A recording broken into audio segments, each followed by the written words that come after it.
God, give me strength. Good evening, everyone. Hope everyone's doing well, or as well as one can be, because this one is going to be about the Huntingdon train stabbing. So let's first start off by getting this shit out of the way first. This was not an incident. This was a terrorist attack. Now, for once, I can safely say it wasn't those people from the religion of peace doing it. No, instead, it was somebody from that ethnic group. Fuck it. It was a black man. Now, I say this, and let me be clear, because that is what he was. Footage shows him as that. And I want to be clear, not every black person is going to go around and stab everyone.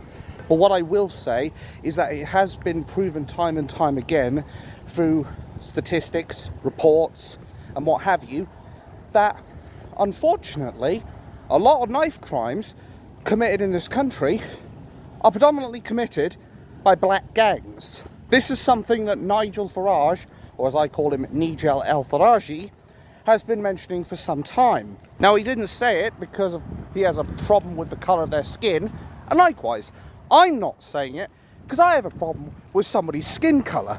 That is never going to be my policy. Hell, there are some black people I actually quite admire, although they're mostly in the gaming industry. But the point I'm trying to make is this is not driven by racism. This is driven by what I'm hoping is facts. Because as I've said before, and you lot can say it with me, I'm not going to sugarcoat a motherfucking thing. I'm not going to mince my words. I'm going to say it exactly how it is, and I'll do my best not to bullshit you. And the cold bitter truth is, as said, it's been proven time and time again that black gangs are responsible for a lot of knife crime. Now, if it was mostly whites doing this, I'd be saying it's mostly white people, or mostly white gangs. Not that I need to fucking explain myself. But unfortunately, there are some people out there who have the mental capacity of a wet cabbage. So I have to put this in here, so that then it is beyond and to the inclusion of every reasonable fucking doubt. But I digress. So, this black man who is now on trial for 11 counts of attempted murder is known as Anthony Williams. Isn't it funny how quick they are to release his name?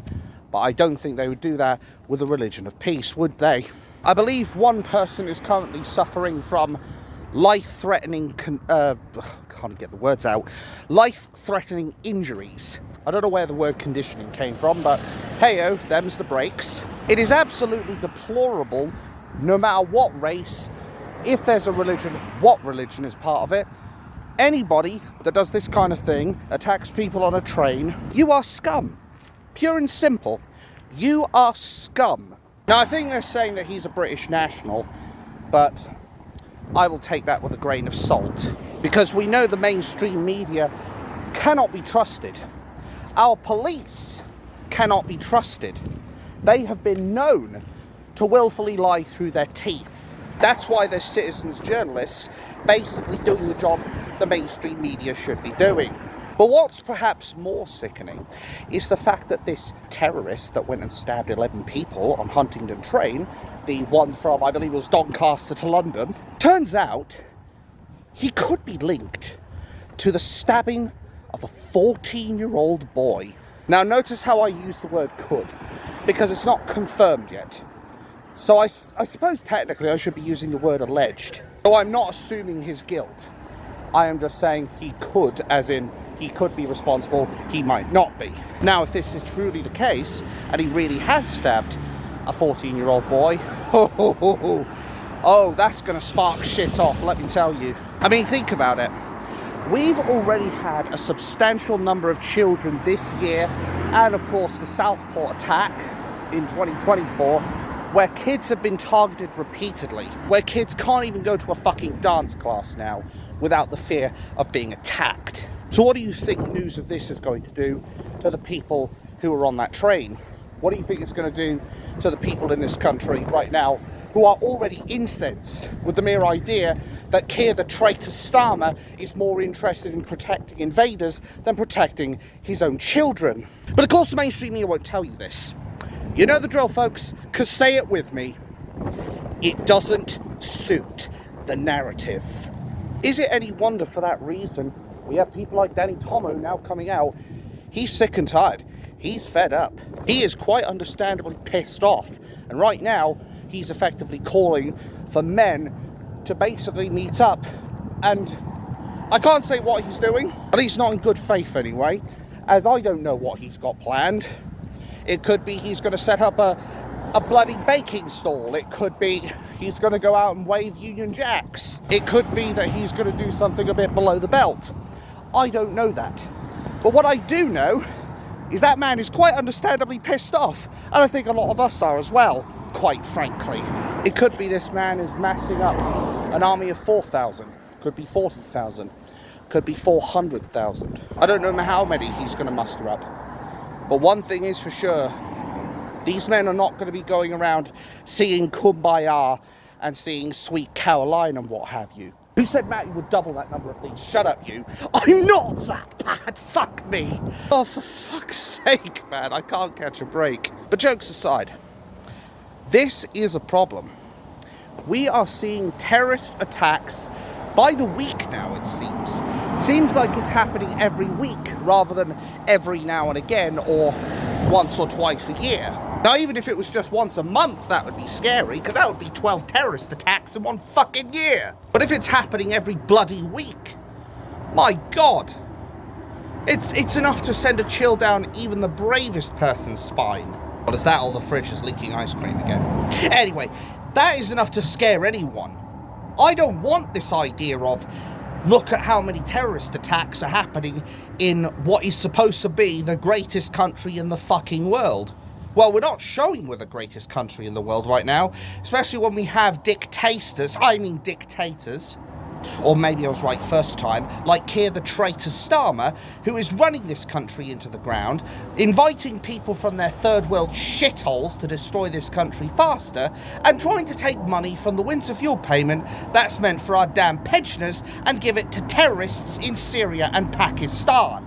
I mean, who the fuck is this man to give our taxpayer money to invaders and terrorists? Now, he did comment that this was truly awful and horrifying and what have you, blah, blah, blah. His words mean about as much as emotion for the fucking Tin Man of The Wizard of Oz. I mean, what good has that man been to this country for the last 17 months? What good has he done? What good has he brought? What has he done for this country? I'll tell you what he's done for this country. He's helped terrorists come in. He's helped invaders come in. He's destroyed our values. He is violating our pensioners. He is allowing children to get violated. Meanwhile, we have useless failed mayor of London, Sadiq Khan, who is also a terrorist sympathiser because he wanted to help out with advice to one of the families of the 7/7 bombings. Yeah, that's something the media won't tell you. Like, this kind of shit is starting to happen way too fucking frequently. This shit that he claims is part and parcel of living in a big city. If this was 1924, do you know how many terrorist attacks we would have? 0. You know why? Because our police was a lot more robust and strong, rather than weak, spineless, woke, baseball-capping knob jockeys who think themselves as the best thing since sliced bread. Oh, yeah, I'm doing okay. How about you? Yeah, I'm all right. I need to vent. That's, yes. I know they got to get a train. Oh, God. Well, I wish you good luck and safe travels, because I think we fucking need it at this point. Yeah, it's getting too stupid. Yep. But what's Sadiq Khan and Keir the traitor Starmer going to do? Useless prats. I mean, Sadiq Khan and David Lammy, bum buddies. That's the way I look at them. You could look at them and think they're a happily married couple, I swear to God. That's the nonce party to you. Sorry, no, it is the Labour Party. Oh, maybe I was right first time again. But what is it going to take for this spineless government, for any politician for that matter, to actually grow a pair of balls, whether up here or down there, or in my case both, to actually realise what the problem is and start taking out the trash? Because I'll tell you right now, if our politicians don't start taking out the trash, we will. And I assure you, we will not be using kid gloves for any of these predators and all of these terrorists and all of these invaders from their third world shitholes. Because that's the thing with the English people. Yeah, they may take a long time to blow their tops, but when they blow, fucking run for it, bud. You are not going to stand up to an Englishman for long. Those who stand in their way, I assure you, they will not be standing for long. They'll end up getting knocked over, just like that. Why do you think these cowards from the so-called religion of peace, why do you think they always go around carrying machetes?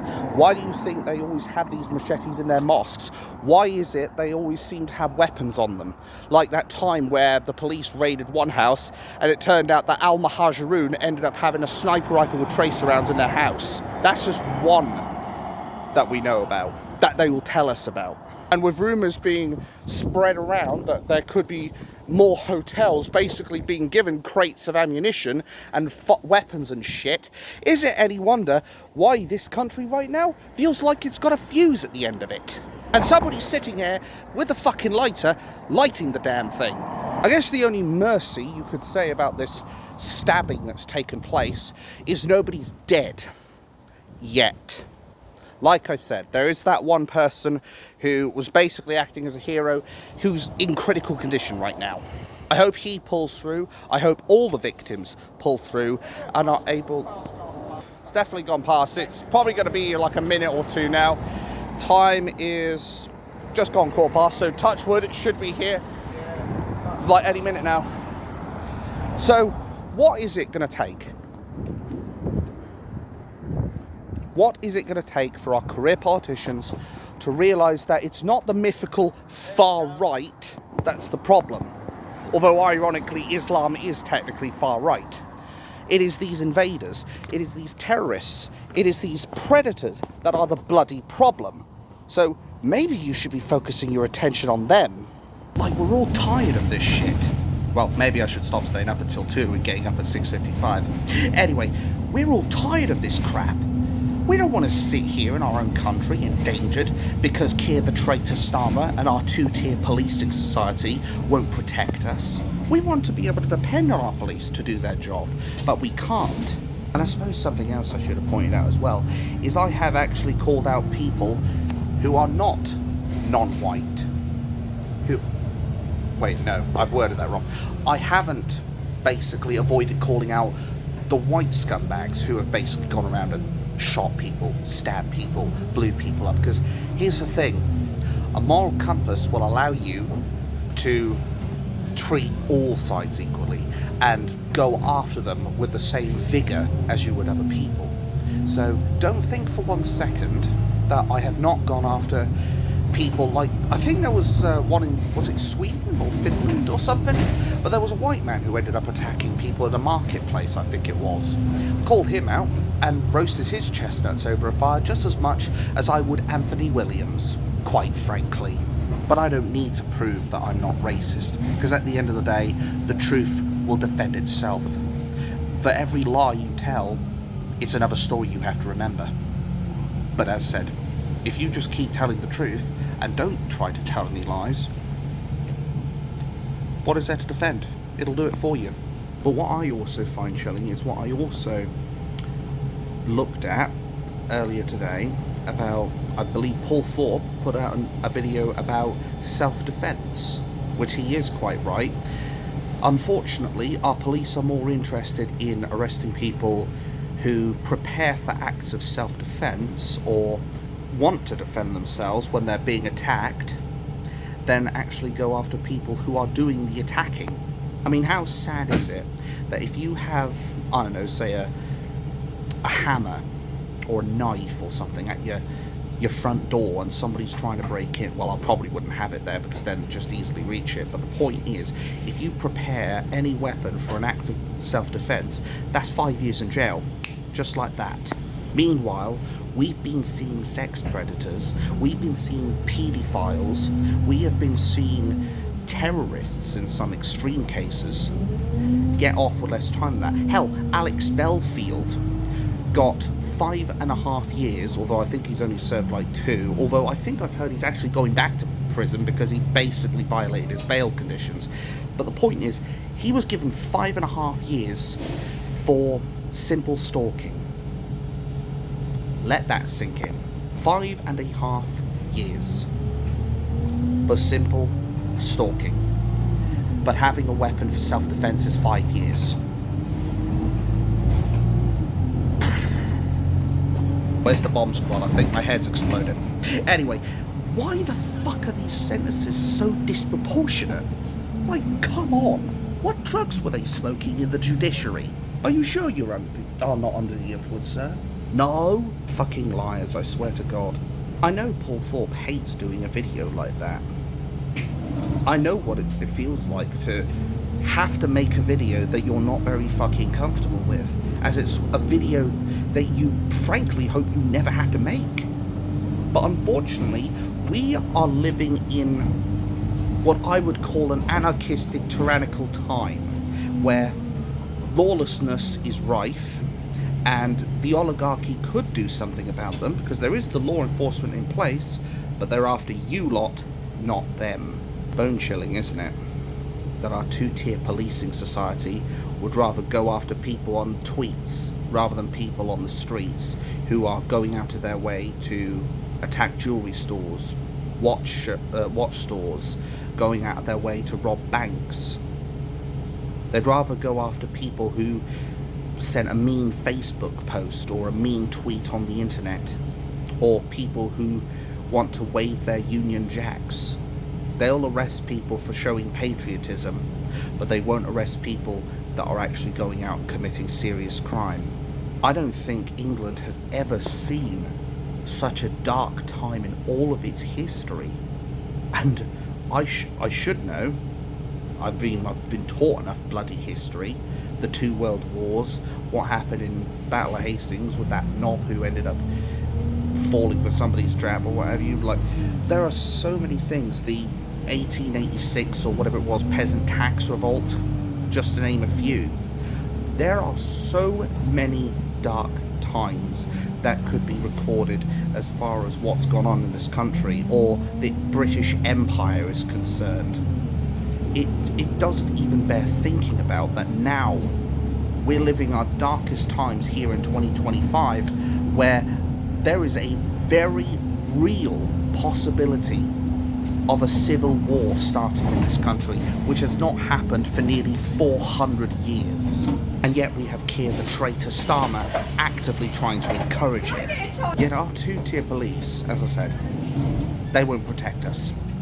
They'll protect the predators, they will protect the terrorists. They spend more time trying to cover the identity of Axel Reducto Banana, like Keir the traitor Starmer did, rather than protect us. Oh, it's a white man that did it? Put his full identity out there in an instant. But Axel Reducto Banana, they did everything in their power to avoid that name getting out. They did everything they could to stop us from knowing the truth. They even put reporting restrictions on that, just so they could stop us reporting on it. The police trust is at an all-time low. The mainstream media trust is at an all-time low. Keir the traitor Starmer's approval rating is at an all-time low. Labour could not sink any lower if they tried, though I'm sure Starmer would want to dig through the ocean and try to get rid of as much sand as he could. I honestly wouldn't put it past him at this point. I literally wouldn't be surprised if that motherfucker puts on a scuba diving kit and decides to literally hit the bloody bottom of the water.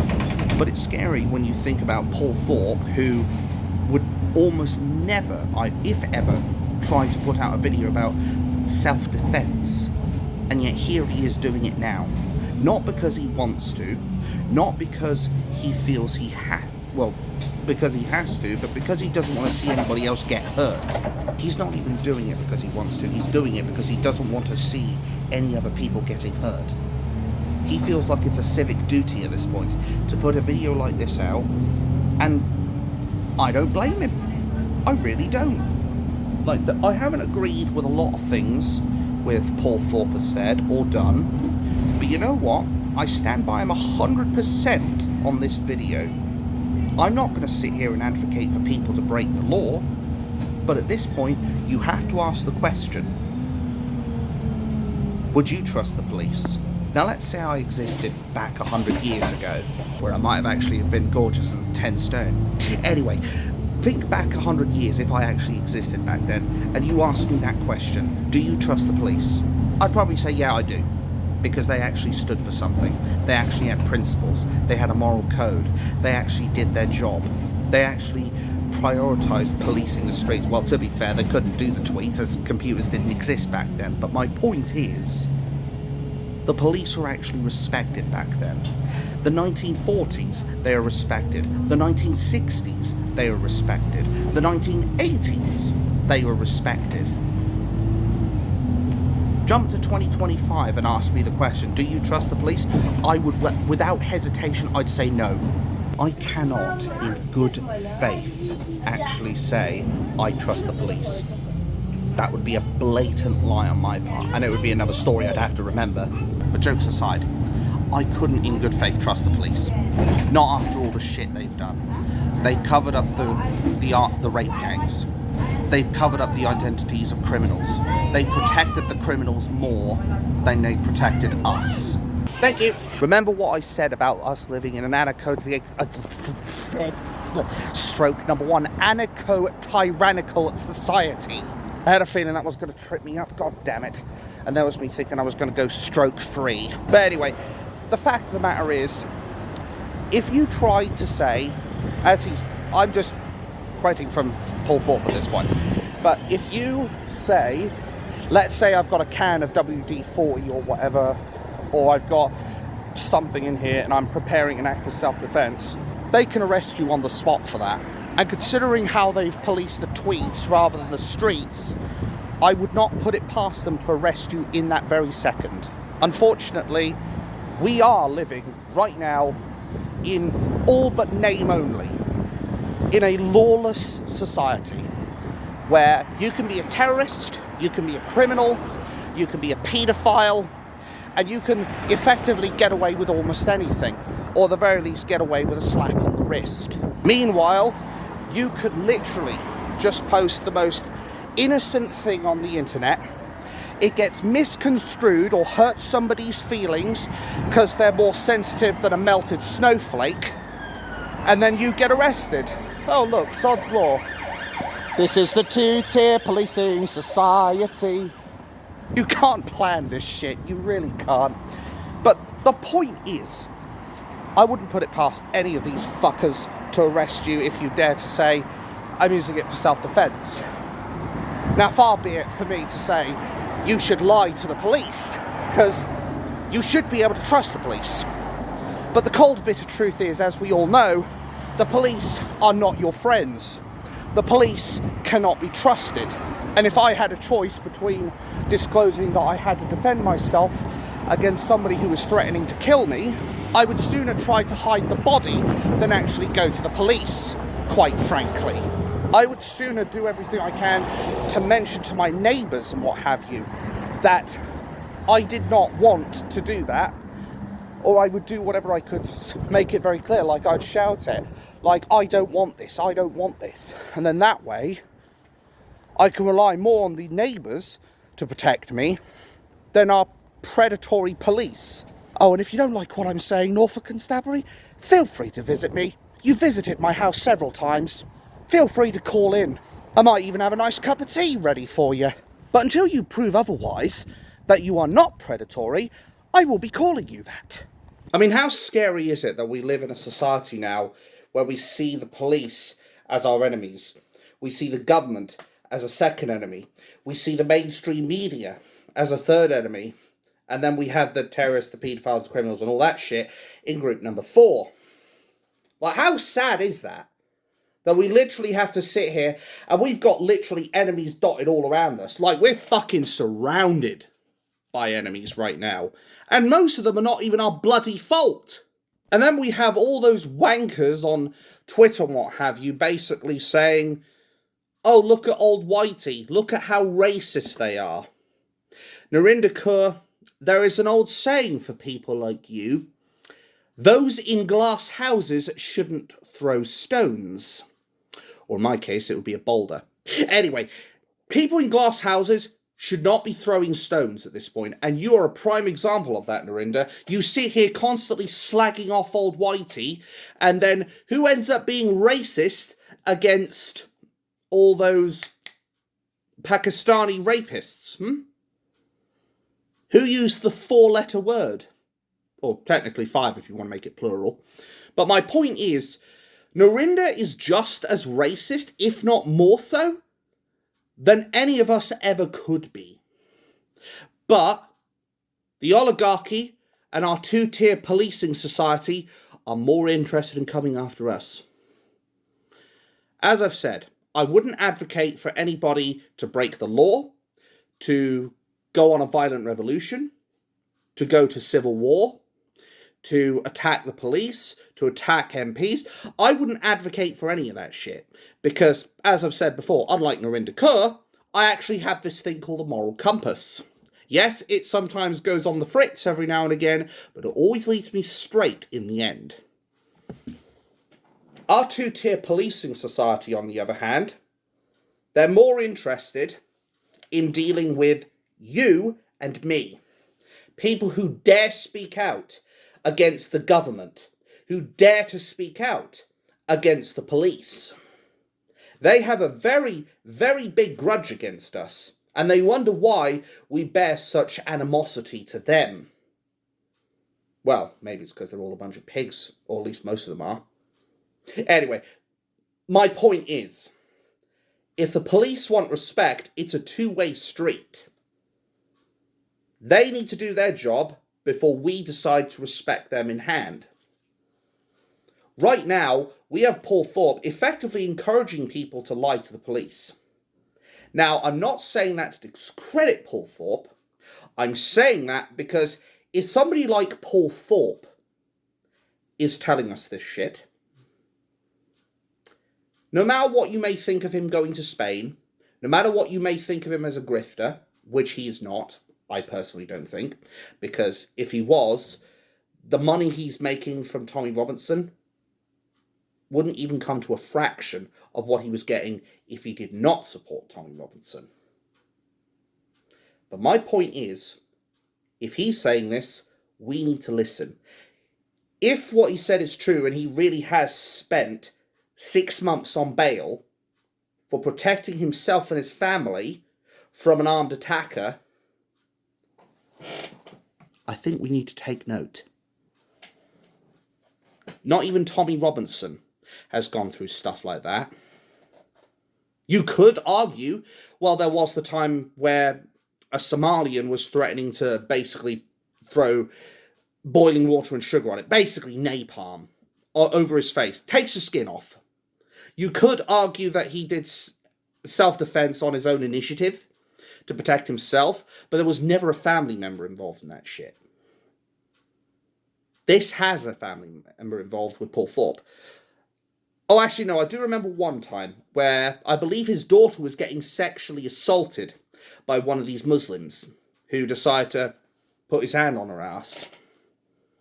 He did a citizen's arrest on this man. Who got arrested? I'll give you 3 fucking guesses.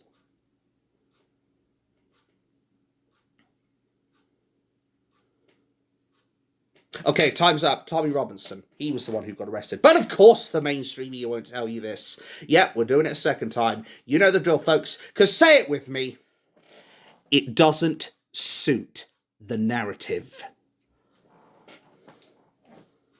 Why is it that if you follow the law to the letter, or do everything you can to stay within the law, you still get persecuted? Yet you could break the law, you could attack people, and yet you won't get arrested if you belong to a certain ethnic group. Why is that? And people wonder why people like Danny Tomo are, what I'm speculating here, to be clear. People wonder why people like Danny Tomo could potentially be preparing for civil war.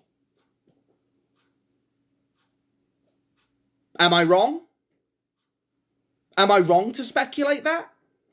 Because I think a lot of people right now, some of these people They won't reveal themselves, because obviously they don't want to get arrested. But I'm pretty fucking sure there's probably a few people hidden out there who want a civil war, so they can go toe-to-toe with the police. And as I said, I won't advocate for that shit. But what I will say is that if anything happens to the police, or Keir the traitor Starmer, or any of the Labour government, they only have themselves to blame, because they're the ones who stoked the fires. They're the ones playing with fire, and they'll be the ones who act all surprised Pikachu face when they get burned. They'll be the ones who immediately cry out for assistance, even though they've been beating the shit out of us, metaphorically of course, for the last 20 to 30 fucking years.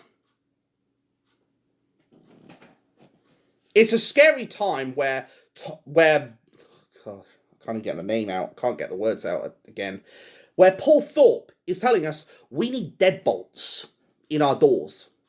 We need to barricade ourselves.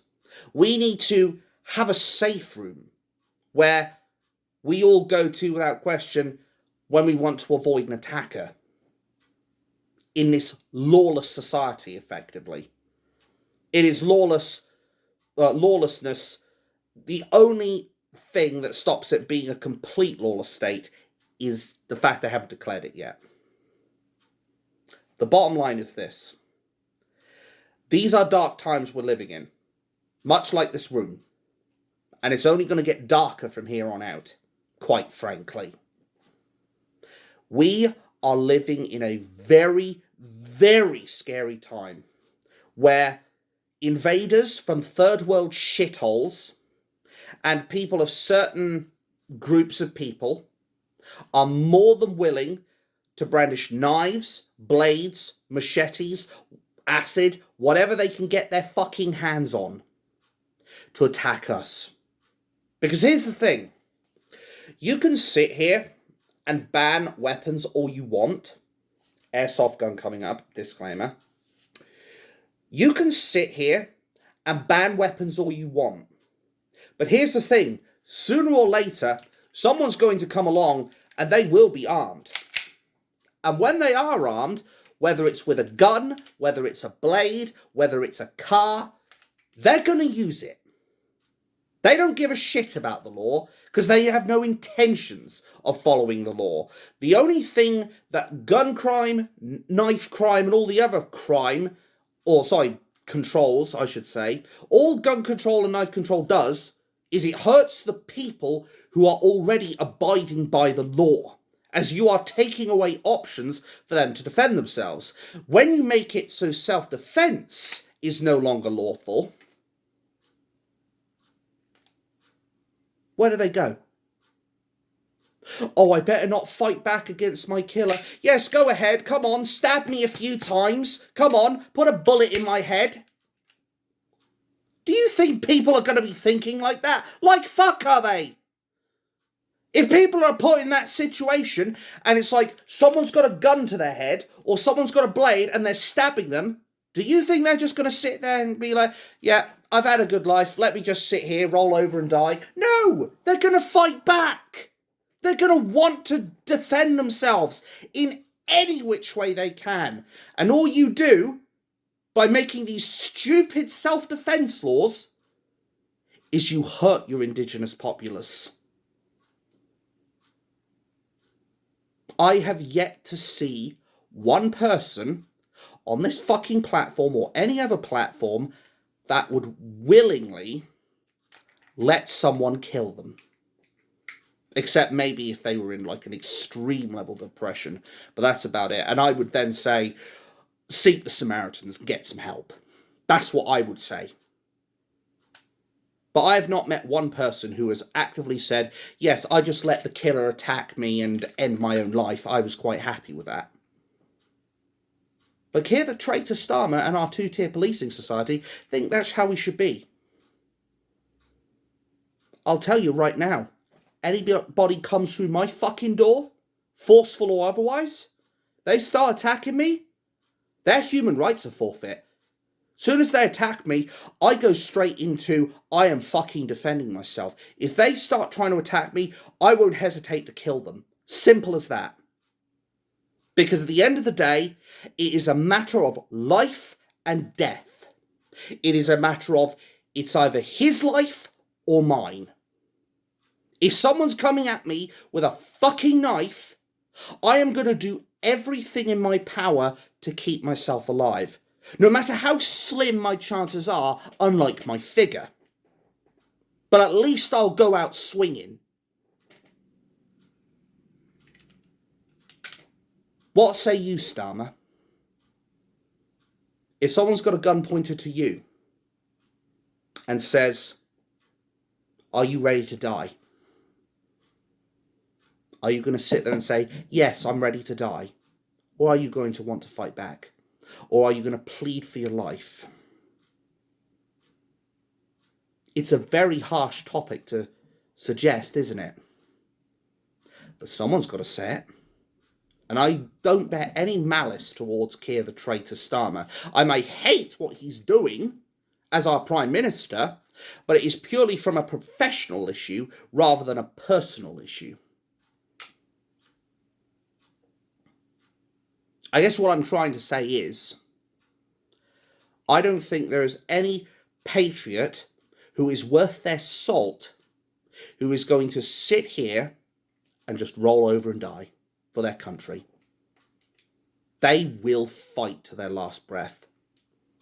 You will seldom find a tougher group of men who are willing to lay down their lives, whether it's to defend a fair maiden or whether it's just to defend themselves. At the end of the day, because I actually never pointed this out in the video, but two-tone airsoft guns, because that's what this is, these don't require a license.